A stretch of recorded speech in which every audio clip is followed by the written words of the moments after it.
మొదటగా ఈ వీడియోలో మనం భగవద్గీత అధ్యాయము 18 శ్లోకము 16ను పరిశీలిద్దాం. కర్మలకు గల 5 కారణాలను వివరించిన తరువాత శ్రీకృష్ణుడు ఈ శ్లోకంలో ఆత్మనే కర్తగా భావించేవారి అజ్ఞానాన్ని స్పష్టం చేస్తున్నాడు. మొదటగా ఈ పవిత్ర శ్లోకాన్ని భక్తితో విన్నాం.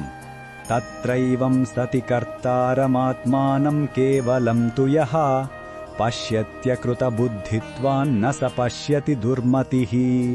ఈ శ్లోకమర్థం ఏమిటంటే, ఒక పని జరగడానికి శరీరం, ఇంద్రియాలు వంటి 5 కారణాలు ఉన్నప్పటికీ సంస్కారం లేని బుద్ధి కారణంగా కేవలం తన ఆత్మనే కర్త అని ఎవరైతే భావిస్తారో ఆ మూర్ఖుడు వాస్తవాన్ని చూడలేడని శ్రీకృష్ణుడు చెబుతున్నాడు. నిజానికి ఆత్మ కేవలం సాక్షి మాత్రమే. అది ఏ కర్మను చెయ్యదు, దానికి ఏ కర్మలు అంటవు.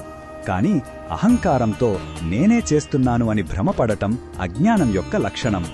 ఈ శ్లోకంలో ఉన్న భావం మనకు ఏమి చెప్తుందంటే, మనలో ఉండే కర్తృత్వ భావాన్ని, అంటే నేనే చేస్తున్నాను అనే గర్వాన్ని విడిచిపెట్టమని.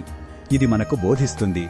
మన విజయాలకు గర్వపడటం, అపజయాలకు కుంగిపోవడం రెండూ ఈ అహంకారం వలనే కరుగుతాయి. మనం కేవలం ఒక పరికరం మాత్రమే అని, అసలైన శక్తి మన ద్వారా పనిచేస్తోందని గుర్తించినప్పుడు మనం సమతౌల్యాన్ని పొందగలుగుతాము. ఇది మనకు వినయాన్ని నేర్పుతుంది. ఈ బోధనను మన దైనందిన జీవితంలో ఎలా ఉపయోగించుకోవచ్చంటే, మనం ఒక పనిని విజయవంతంగా పూర్తి చేసినప్పుడు అంత నా వల్లే జరిగిందని గర్వపడకుండా, భగవంతుని కృప, పరిస్థితుల అనుకూలత, ఇతరుల సహాయం కూడా ఉన్నాయని గుర్తుంచుకోవాలి. అలాగే ఓటమి ఎదురైనప్పుడు నన్ను నేను నిందించుకోకుండా అనేక కారణాలు దీనికి దోహదపడ్డాయని అర్థం చేసుకుని ముందుకు సాగాలి.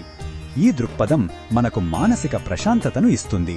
ఈ బోధనను మన దైనందిన జీవితంలో ఎలా ఉపయోగించుకోవచ్చంటే, మనం ఒక పనిని విజయవంతంగా పూర్తి చేసినప్పుడు అంతా నా వల్లే జరిగిందని గర్వపడకుండా, భగవంతుని కృప, పరిస్థితుల అనుకూలత, ఇతరుల సహాయం కూడా ఉన్నాయని గుర్తుంచుకోవాలి.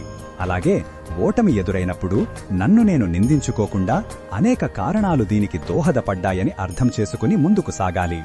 ఈ దృక్పథం మనకు మానసిక ప్రశాంతతను ఇస్తుంది. మరిన్ని భగవద్గీత శ్లోకాల అర్థాన్ని తెలుసుకోవాలంటే మా తదుపరి వీడియోలను తప్పకుండా చూడండి.